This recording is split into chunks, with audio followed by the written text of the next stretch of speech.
What's up, man? How you doing? Pretty good, pretty good. How about yourself? Good, good. Nice to meet you.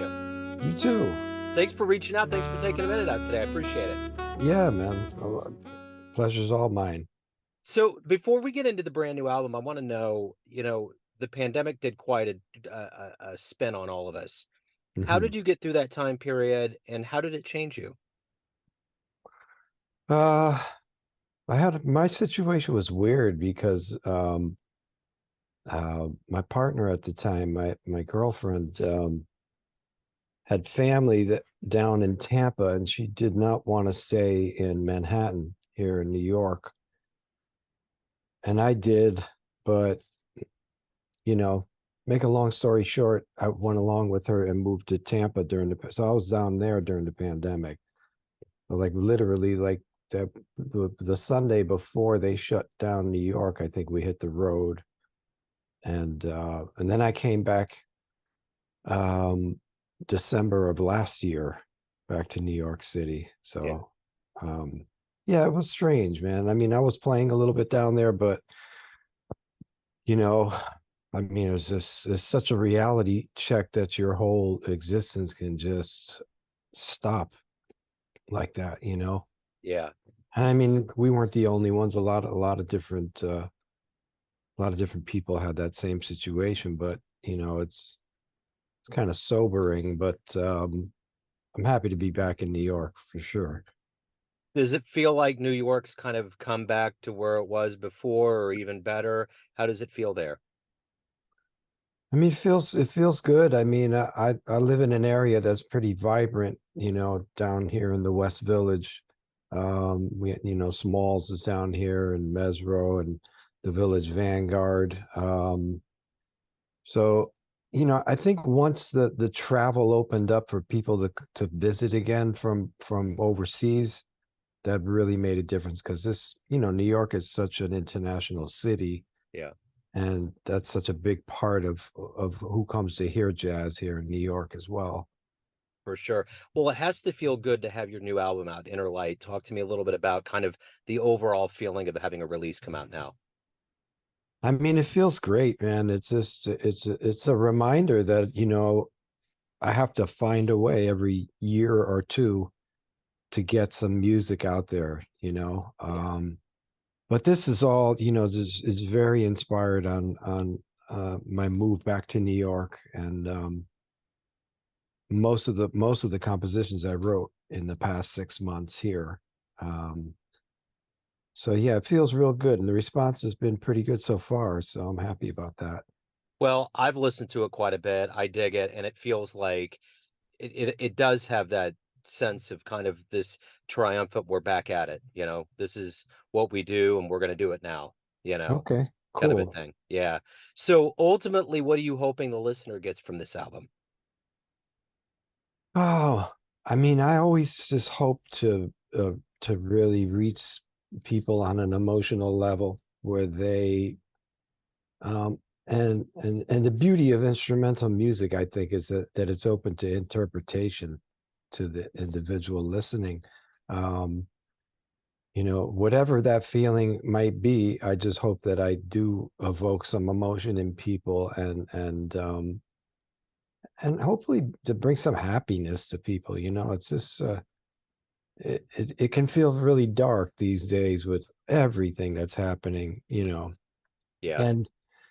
And a lot of it you have to take with a grain of salt, with the headlines, because people are trying to sell us stuff at the end of the day, right? But there's a lot of real pain and suffering happening in this world. And it's funny because as you're growing up and you read history and you're studying the music and you're like, wow, I didn't live through this, or I didn't live through that.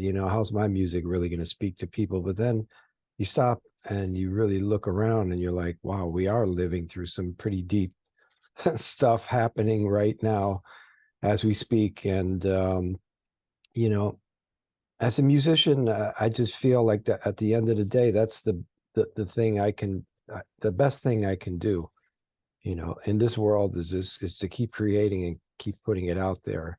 Yeah.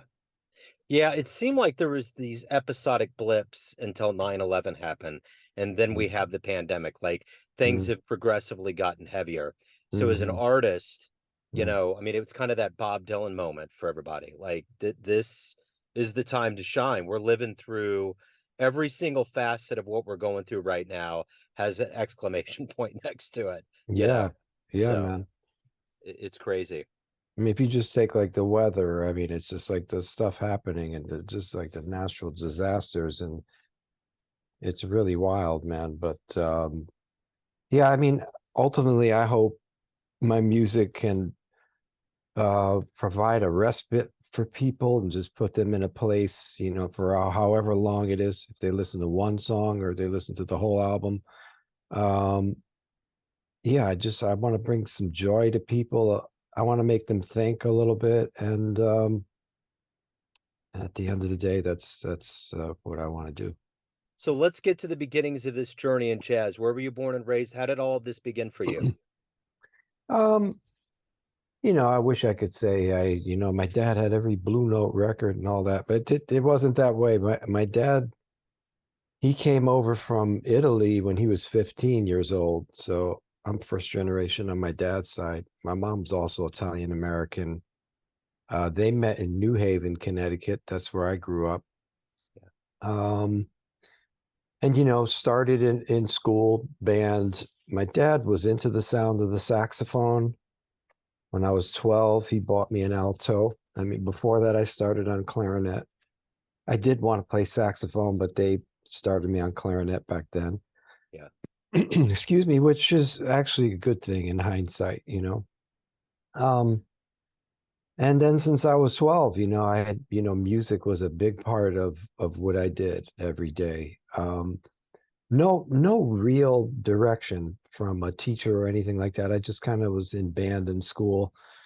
And then a band director in high school, I think around my junior year, kind of, he took me aside, said, I think music would be a good career for you if you haven't been thinking of that. And he kind of put the bug in my ear and had my auditions at Berkeley up in Boston, like everyone. And then I auditioned at the University of Hartford. Jackie McLean was there, and I was unfamiliar with Jackie McLean at that point in my life. And I don't know, just meeting him personally and being around him, his kind of aura, the way he spoke, he really turned me on to go to that program, and it was a real blessing that I got to be around him those 4 years that I was there. So that was, once I got there, I put the blinders on. I felt like I had all this catching up to do, and really started going back and learning from the masters, people like Charlie Parker and Lester Young and Dexter Gordon, Sonny Rollins, Coltrane, so on and so forth. So yeah, a real time of study. So what was the first live show that you ever saw that blew you away? Oh man, jeez, I don't know.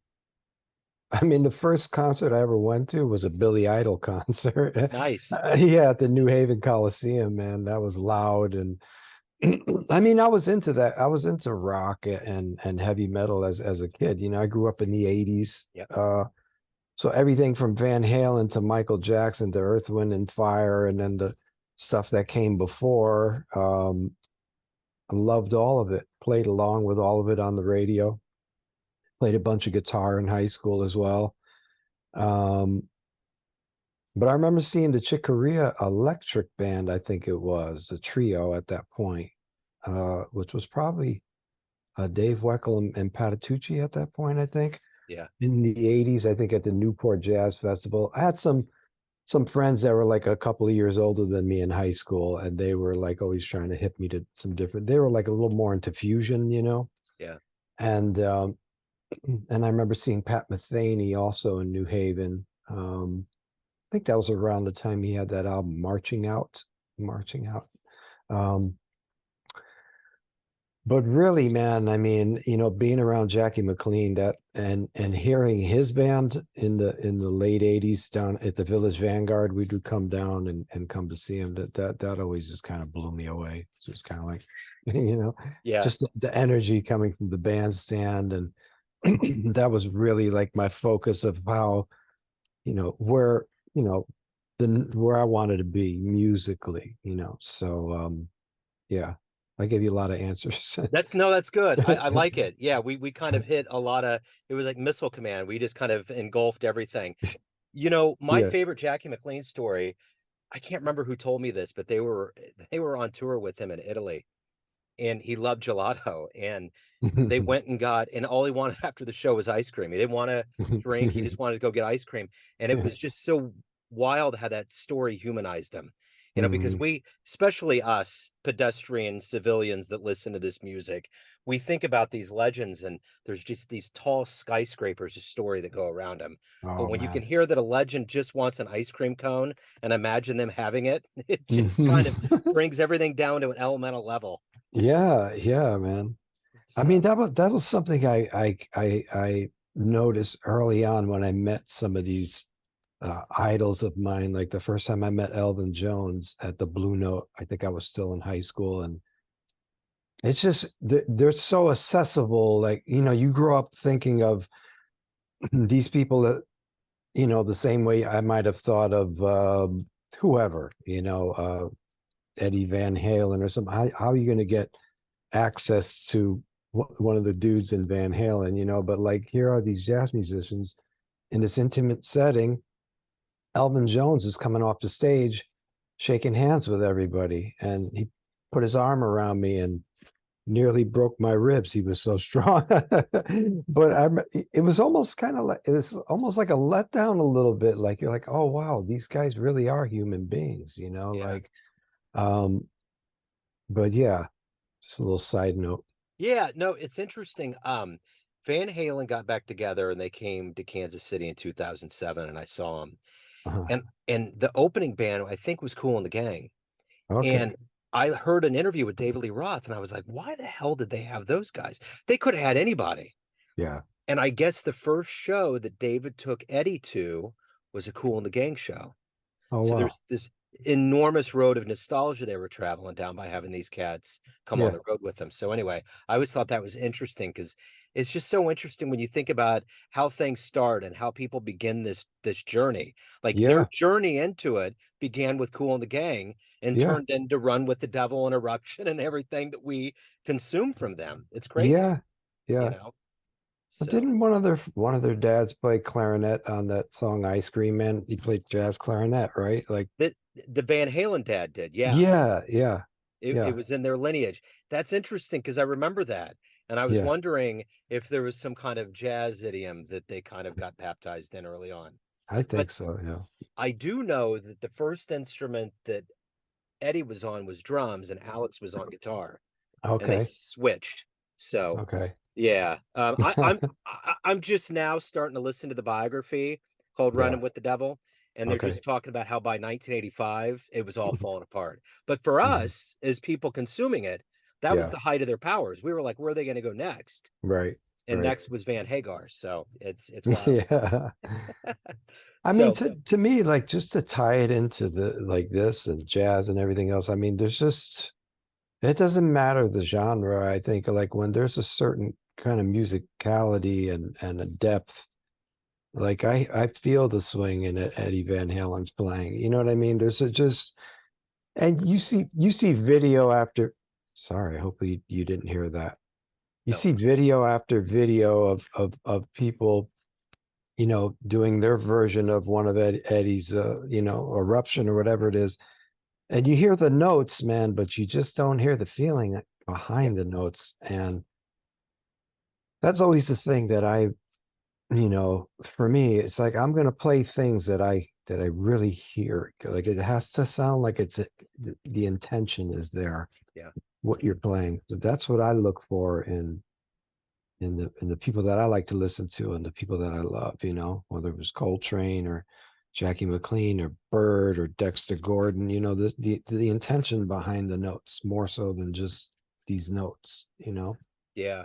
Well, and I guess that's the one thing about Elvin and these guys that we've mentioned. There's something to be said about longevity, and you've been at this for a long time. Mm. What have you consistently loved the best about being a professional musician? Oh man, I mean, it's just, I mean, it's to do what you love is just an amazing thing, you know? I mean, you're giving up some stuff, of course, economically, a lot, mostly. But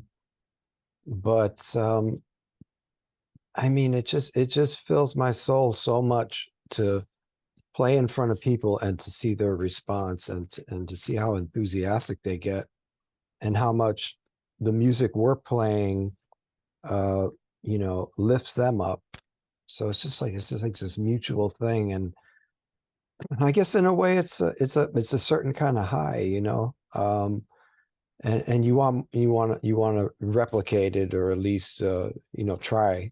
um but yeah, the ability to be able to touch all these different people all over the world. And I mean, what we're doing is it's a good thing. I mean, um, there's so many things that in this world that are really not coming from a place of truth, or you know, um, to try to help people, Yeah. and um, it's all good. So I'm really, I'm blessed to be in this industry, if you want to call it an industry, but to do what I do. I think the thing that I've noticed over all this time that I've been covering jazz is that the community, there's so much good that goes into it, like Elvin coming up to you. Hmm. There's a lot of these guys that don't need to come up to people after a show, especially younger people, but there's this kindred spirit, and there's also this level, I think, in the legends and luminaries where they want to turn that light on. They want you to love what they're doing. And if you're a musician too, potentially passing that on to keep this more vibrant, because Hmm. all of the elders have known this is an art form that needs to keep going, and it needs the youth in Hmm. education or just on the stage to pick that baton up and run with it. For sure. Yeah. And because, you know, uh, we're more of a niche mark in this market of music, in this entertainment industry, whatever, however you want to label it. I think a lot of it falls on us as well. Not only are we the ones performing, recording, and all that, but we're also the ones that are getting the word out to the people. We're approachable. You have to take, that opportunity at the end of a show to connect with people. And even during a show is something I've learned more and more as I've progressed in my career, is to really communicate with the audience on the microphone as well. Because it's very easy as an artist, we're so caught up in what we do that you can misinterpret the vibe of an audience. Like I've played for people, and sometimes they don't even clap after solos, and I'm just thinking to myself, oh my God, these people just hate me. Like, what can I do to get on their side? And then at the end of the show, you have all these people coming up to you just saying, wow, that was so amazing, it was blah blah blah. So you never really know like what people are thinking. Yeah. And I find that if I get on the microphone, speak to them a little bit, explain to them, like, yeah, you can make some noise in between. You can, if you can feel enthusiastic, and show us some of that love if you want, just to let them know, because I've heard people describe going to see the Coltrane Quartet back in the day, like it was almost like you came in on a private thing that you weren't even supposed to see, or something like that. You know what I mean? And believe me, I'm not like this guy that's just, hey folks, how you doing? And I'm definitely not that guy. But I've become a little more open to just try to communicate to the people, and try to let them understand what we're doing.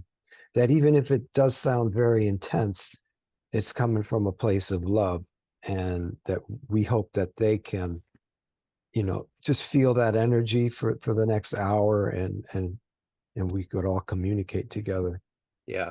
So ultimately, at the end of the day, why do you love jazz? Oh man, I think once it gets into your bones, I mean, it's just the source of so much of all the music we love, especially in this country, you know.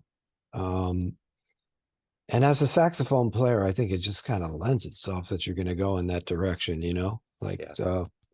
um, but no, I love the feeling of it. I love the openness of it. I mean, really, it's you know, it's boundless, it's endless, it's limitless, you know. So Yeah. So let's get to the essence of you. Everyone has a perception of you, family, friends, fans, but you're in control. You run the show. What's your perception of you? Who do you think you are? me, I don't know, man. I'm working on that. Like I'm working on that a lot these days, meditating and things. And um, I can be really hard on myself and not as kind as I would like to be to myself. I'd like to see myself more the way other people see me, but I'm just kind of hard on myself a lot of the times. And but you know, I just want to be a person that attracts uh, good people Yeah. and and and can be a source of happiness for other people as well, you know. Yeah, I dig it. So, Mike, Inner Lights, the new album. If anyone wants to pick it up, stream it, see you Yeah, live, anything about your world, where can they go? just go to MikeDiRubbo.com, MikeDiRubbo.com. I keep that up to date. I'm pretty good about that. I'm on Instagram as well under my name. I'm on Facebook under my name as well. But all those links are on my website. And yeah, Right on. yeah, Mike, this has man. been great. Thank you again for reaching out. I'm glad we connected. I love the music. Best of luck with everything. I appreciate it. Thanks so much, Jim. I appreciate